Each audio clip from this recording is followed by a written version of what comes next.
Folks, Cenk Uygur teased out on Breaking Points a few weeks ago now, or was it a couple weeks ago, that he was considering a run for president in the Democratic primary, since he is of the correct opinion right now, to be fair, that Joe Biden cannot win. His solution, however, is about, here, I'll give you a Yiddish word here. His plan is a bit mashugana. It's a bit of a mashugana plan. A little fakakta. A little fakakta, as we would say.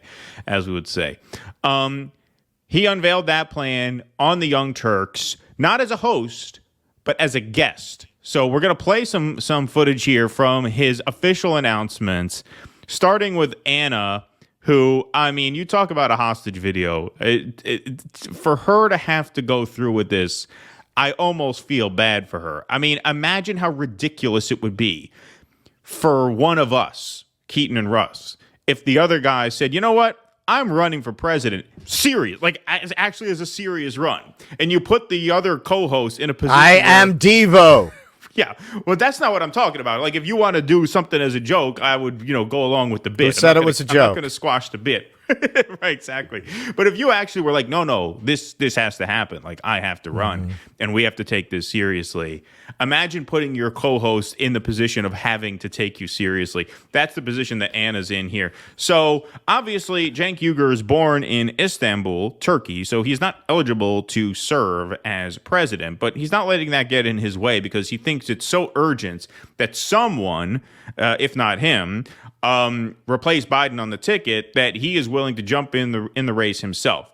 Now, because of election regulations and conflicts of interest, he is technically, for some reason, not allowed to host a show covering the Democratic primary as long as he is a declared candidate. And so he has to switch roles. And now here he is as a quote-unquote guest on the network that he founded and the show that he hosts, explaining in some sort of very, very forced kind of weird interview format why he is running for president. So let's go to the video. Well, and the person who ultimately, we don't know what their internal business arrangement is, but she clearly is still essentially an employee. She might have some stock or something. You might have given her some shares over the years. I can't imagine she don't have some equity. She probably has some equity, but clearly she does not have a say. Because I'm pretty sure Anna would have been like, fuck that shit. No fucking way. No way. Here she is. Here's Anna Kasparian setting up this interview. Welcome back to TYT. As I mentioned, there's a big announcement that will basically take up the entirety of the second hour of the show today. Here to make that announcement. Great. I'm sorry. I mean, maybe I'm reading too much into it, but I read a little passive aggressiveness in that. Okay, here we are. We're back, and we have a big announcement that's going to take up the entire rest of the show. I don't know why I can't just leave, and we'll give another host, another one of our, sort of backbenchers an opportunity here. Why couldn't we just throw, somebody else a bone? I guess I have to do this now. That's the way that read to me. Where's Benny? Oh. Yeah, right, exactly. Right, they should hire Benny back. There's a big announcement. That's right. Exactly. That's right. No, I agree with you. Like, I don't think it's intentional. I think she's just bristling with resentment. Oh yeah, I don't blame her. At having to take this seriously. Of course. And it's leaking out in the way that she's presenting. I had that clip in my soon to be released Twitter video about this, where it's I want to know what your rationale is or what your logic is. I have that. Yep. And it's very obvious that she thinks he's a fucking moron. Like, she can't say that, but it's in the tone that she feels like she has to play along, but she's embarrassed by the entire exercise. Yeah, of course. I mean, why wouldn't she be? Who could blame her? We're back. This is going to take up the rest of the day. Here we go. Welcome back to TYT. As I mentioned, there's a big announcement that will basically take up the entirety of the second hour of the show today. Here to make that announcement in the capacity as a guest is Cenk Uygur. Yes. Thanks for having me. You do have this big announcement. although you've already kind of made it on the set of Breaking Points, but now it's official. Yeah, no, there I had not yet made up my mind, but I have now, and I have filed. I will be running for president of the United States of America. Coming cenkforamerica.com, and the idea here, guys, is let's change the course. Remember now, you're a guest. Guests in studio don't stare at the camera. Guests in studio stare at the person who's interviewing them, right? If you're a remote guest, you look at the camera because the interviewer is the camera. You're looking into a screen. But her face is that way. And remember, you're a guest. You're a guest. This isn't your show. This isn't your show. We have to play the game where you're just a guest here. Right. Yeah, he wants to have it both ways. I know. I mean, He's gotta watch himself. Don't want to get into trouble. Hey, I'm just looking out for you, my man. Look, part of the problem here is Anna increasingly, and this didn't just start this year. There's been a trajectory for a long time. She went from the ditzy girl that Cenk sent out to hope for shoes at the mall, to wanting to be taken seriously as a journalist. Right. And this complicates that when he brings in this circus sideshow and forces her to be a part of it. Right now, Joe Biden is down 24 points in the economy, 19 points on jobs when he actually did better on jobs than Trump did. He's down 13 points from where he was in 2020. Did not do better on jobs than Trump did. He took over when everybody was forced out of work. Exactly. All right. Exactly. All right. Sorry, we gotta let it play. Otherwise Russell's gonna get fired. There's more peace now than there was during the war. Yeah, exactly right. Yeah, exactly. Here we go. He is not going to win. I am running. Yes, I am a break glass in case of emergency candidate. It should not have been me. It should have been someone else, but unfortunately it was not anyone else. And now there's only 4 months left. We must change course. He has at best a 10% chance of winning. Donald Trump is an actual fascist. So I am running as a proxy. I'm running to win, but I'm also running as a proxy for any other candidate. We have got to get Biden out of the race. Thank you for winning in 2020.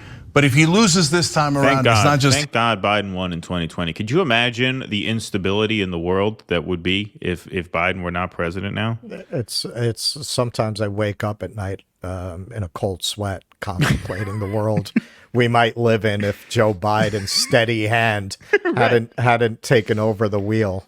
Right. I mean, at least we know now that, there's peace in Europe and peace in the Middle East. I mean, could you imagine the horror if Donald Trump were president? Thank God. It might be like I'm glad he mentioned that. It might be like World War III could break out any day. Exactly. If Donald Trump had won. Exactly. His problem, it's all of our problems. I actually think democracy's on the line. And so if it takes me running, then that's what I'm gonna do, and we're all gonna do it together. And by the way, and I'll say this up front, and then I'll let you ask all your questions, Anna. I love that. It's almost like he knows she's not into this. Like, I'm just gonna say this up front, and then all right, you'll get your chance to ask me if I'm really sure about this. Here we go. If I do this alone and it's just my idea, it's never gonna work, okay? I won't make any money that way. I'm either your voice or I'm not. If you guys want to have a stronger candidate in this race and you want to beat Donald Trump, you're going to make that happen. cenkforamerica.com or in any way, volunteering, whatever you want, okay? But if I'm not your voice, I have no chance at all. So let's see if we can bring something good into the world and make a giant difference together. And you know me, I always believe that we can make a difference together. And this is the time to do it before the primaries are over. So I do have a lot of questions. What I want you to explain is the logic behind what you're doing, right? Because that's great. What a perfect reaction. Just like the improv partner in me just so admires that reaction. So I do have a lot of questions. What I want you to explain is the logic behind what you're doing, right? Because it seems as though you think running is going to spark something in other potential candidates. So explain what the logic is. Great question. So first of all, When it comes to the issue of me being a naturalized citizen, which I know we're going to get to later, if it wasn't for that, there would be no obstacles to begin with. There should be a progressive in this race. There should have been one for a long time. Marianne Williamson has been in there, but unfortunately she hasn't broken through. I have nothing but respect for her courage and her. All of them. Every one of these motherfuckers with fucking Marianne Williamson. Not one of them will say a bad word about this woman with 30 years of reporting from multiple sources, and with it going on in this very campaign of very similar, in some cases identical reports of abuse of staff. None of them give a fuck. None of them give a fuck about it. None of them will even bring it up. And when they do, if any question like that is asked, like Brianna Joy Gray, it's very delicately asked, and then that's it. Okay, she said it's not true. Okay, yeah, right. We're done. We're done. We're done. Also, why do you think Marianne Williamson hasn't broken through? I mean, partly because no one cares who she is. It's not a serious candidacy. But then again, no one really cares who you are, and you're not a serious candidate either. There are obstacles in the way of challengers to Joe Biden. That's why there are no debates, right? There are obstacles. This whole thing of you being ineligible to serve, yes, that is an obstacle, I'll grant you, but it's far from the only one. Well, if not for this thing in the Constitution that says I'm not allowed to do this, there'd be no obstacles. Yeah. It's just insane. If it wasn't for my condition of quadriplegia, I would win a marathon. Right, exactly, right. Etc. But at this point, we're not at progressives versus establishment. We're at 4 months left, and things must change. Otherwise, we're almost definitely going to lose to Trump. What do you mean when you say 4 months left? I know what you mean, but explain it to the audience. So Iowa, South Carolina primaries, caucuses, etc., starting in about 4 months. So in fact, the Nevada ballot deadline is on October 16th. So it's in a couple of days. That forces us to go now, right? And what the fuck are you talking about? What do you mean it forces us to go now? That deadline is irrelevant. You're not meeting that deadline. What do you mean? That forces, the Nevada deadline's in a few days, so I had to say it now. Are you going to get on the ballot in Nevada? No. Okay, you can't if the deadline's in a couple days. Sure. Well, I don't want to spoil the big reveal on why he's actually doing this. We have those slides, right? Yeah, we will. I mean, we'll get to that in a second. We'll save that for a minute or two. We'll hang on. We'll hang on. If Joe Biden drops out, everything is possible. Everything is possible. All the other candidates will come in. Governor Whitmer, Governor Shapiro, you name it. They will all come in, and we'll have a real primary, which we should have had from day one. By the way, when we don't do primaries, Republicans get their message out in their primaries. Is constantly talking about Republican X or Republican Y. Democrats have gotten none of their message out. We need a real strong primary. So my job is to be basically Paul Revere. Yeah. Biden's gonna lose, Biden's gonna lose, Biden's gonna lose. We gotta go now. We have to change that dynamic. So I'm gonna, pressure Biden to get out of the race. So if he leaves now, he's a hero. He did something incredibly magnanimous. He beat Trump last time. He was a good steward of the economy. So Great steward of the economy. It's an amazing economy. Amazing economy with reduced median income and almost 100% runaway poverty inflation. rate increase, runaway inflation. Yeah, no, thank God, thank God. Yeah. Retires a hero. When I go to the store to get eggs, it's over $7. Right? Yeah, 60 cents for a fucking egg. I'm not lying. No, I believe it. Unless you're going to get the fucking, they threw the chickens in a vat of nuclear waste eggs. Right. Even those are $4. If you don't want those are $4. If you want real eggs, it's like $7. Oh yeah, absolutely. New York City, no doubt. And I'm going to explain to people that he's the villain. And if he loses to Trump, if I'm wrong and he beats Trump, then great. Then my apologies to Joe Biden. But that's not going to happen, and we all know that's not going to happen. So the idea is to create enough pressure on Biden. And here's how you get the pressure. One of the ways you get the pressure is everybody thinks that I have almost no chance of winning, right? Well, let's keep it real. Everybody knows that. Yep, that's right. That's absolutely correct. Yep. Those fools. Yeah, that's correct. That's right. They're just not seeing the big picture here of why the guy who is barred by the Constitution from running can't win. The guy who, when he ran for an office he was actually legally eligible for, came in at 6.6% in the final vote for Congress. Right. Why would they think Congress, that? Yes, he ran in the primary and got 6.6% of the vote with his enormous audience. All of that, right? All of that. 6 points. And right. and that's before he lost as much of his audience as he has now. Right, exactly. Now he has a smaller audience. Like, oh, your name is funny. You weren't born here. You're a progressive. You're an outsider, et cetera, right? If I get to 20 or 25, panic sets in. There's no question panic sets in. If because I get to there's 20 two things or that 25, 20 or 25. Look, Kennedy if I couldn't build get to if I 20 or build a 25. space needle to Pluto, then they're really going to get worried because they're going to realize that I'm going to mine Pluto for resources. Like, what the fuck are you talking about? A Kennedy talking- couldn't it's like get a to non 20 sequitur. points. A Kennedy couldn't stay at 20 points for more than a week. He got to 20 very briefly. They knocked him back down to 13. In what world are you getting to 20, 25 points?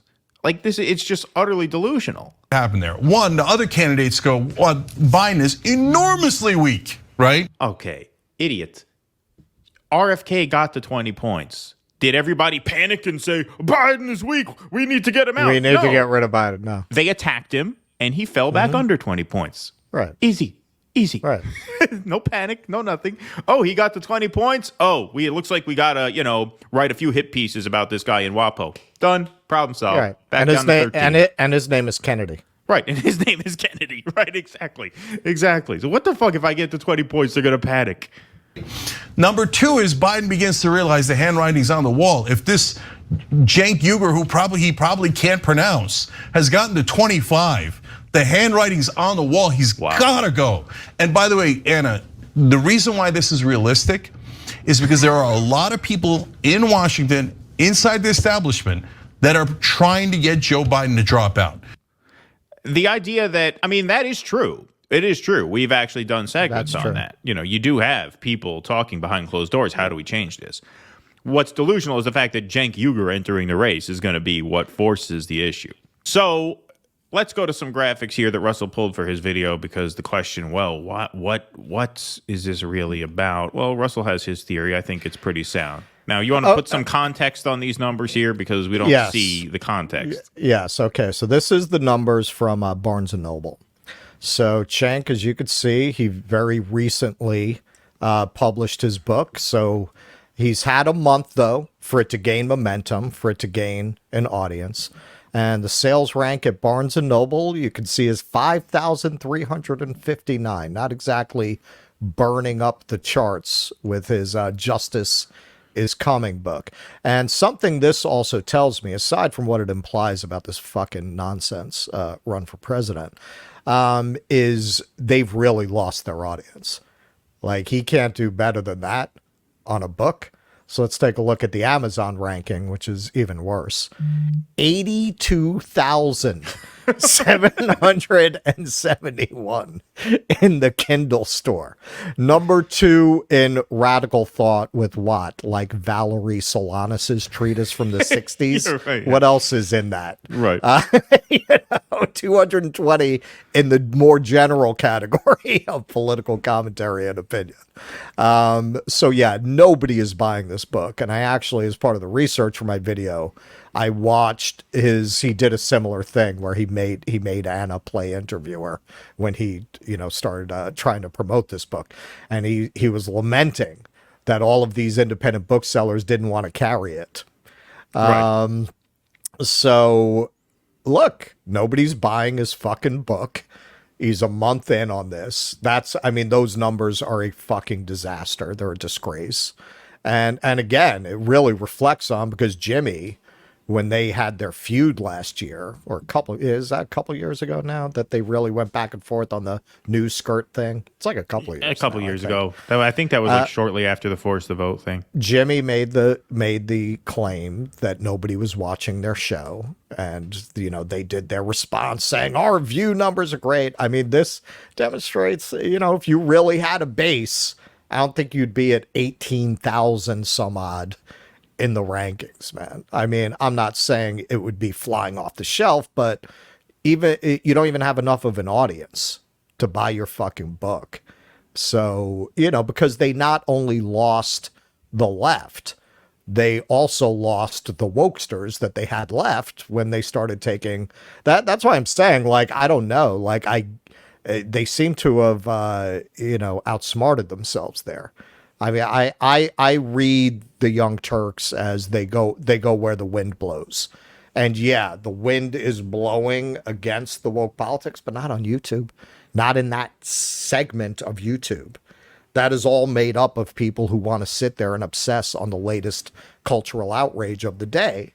And you were the biggest people in that space. They were all in on that. And then all of a sudden they shifted gears. So they lost that audience. So you don't have the left. You don't have the majority report for left kind of people. So who's watching your show now?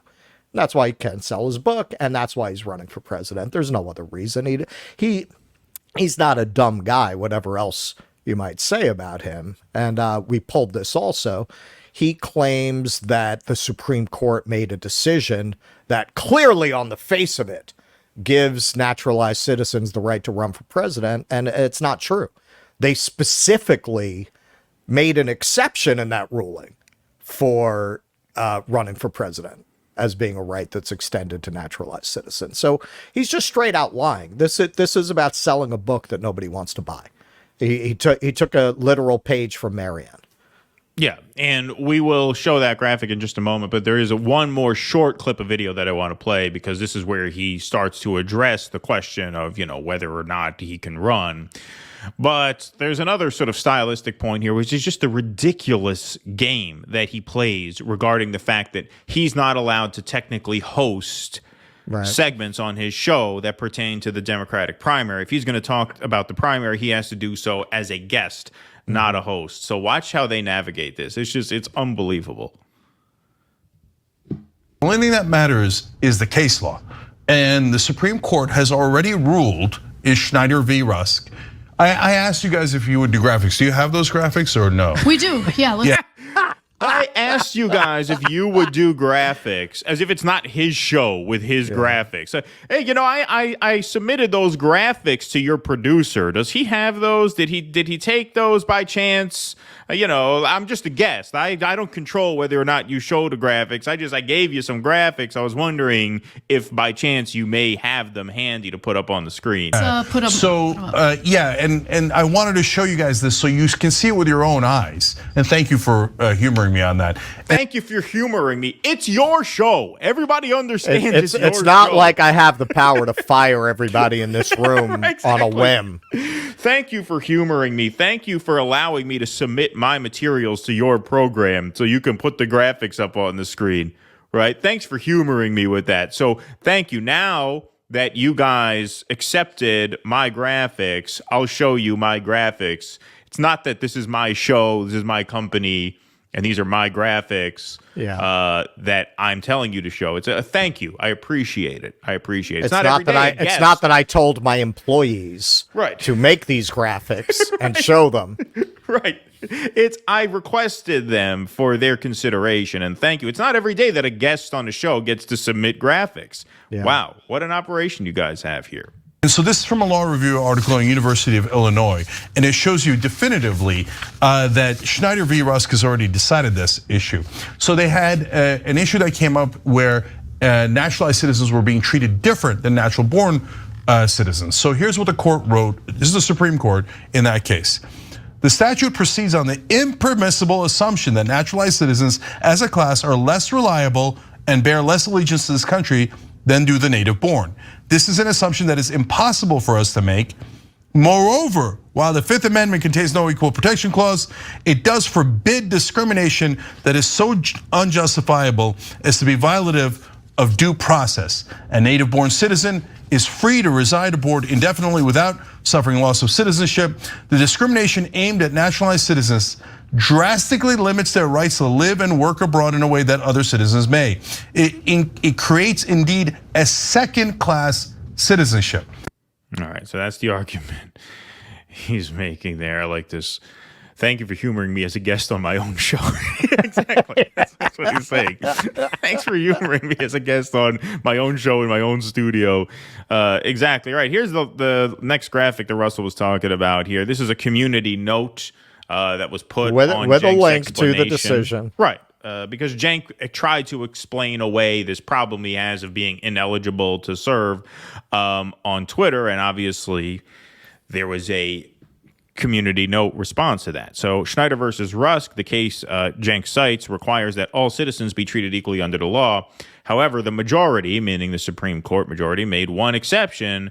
The only difference drawn by the Constitution is that only the natural-born citizen is eligible to be president. Right. So, I mean, there you have it. So the decision that he is claiming vindicates his claim that he has a right to run for president, specifically address this question. The decision specifically pointed out that that does not apply in this decision. So how could this possibly be the precedent that you would rely on in a court case? The Supreme Court is very unlikely to even take the case because they already said what they thought in this decision. This decision does not support the claim that he's making. So that's just a pure. Well, this is why Cenk needs Arnold Schwarzenegger's help. Sorry. That is why he needs Schwarzenegger. This is just a pure grift. This is a pure grift. I mean, he launched a book a month ago that nobody's buying. So he's running some bullshit campaign for president. And frankly, they're probably, I can only speculate on this, but they're probably looking at their viewership numbers going into the election and panicking because who the fuck is watching the Young Turks anymore? Who is watching these guys anymore? You had a lot of overlap with the Majority Report, Vanguard aligned kind of Vosh kind of people. Those people all turned on them because they took these positions on crime and trans issues. So who's left? So he's trying to find some grounds to pull an audience back in to generate some kind of excitement as well. But it's really pathetic because it's so absurd on the face of it. If he had done this in 2020, I think he would have generated a lot of interest. It's like he says in the Gaffa, your family doesn't even have that kind of muscle anymore. Right. You don't have that kind of muscle. You don't have that kind of base for this to actually go anywhere, even as a quixotic battle against the establishment. You don't even have enough of a base for that. I mean, apparently he had 1,000 morons he claims gave him fucking money, but it's a sucker born every minute, I guess. Please clap.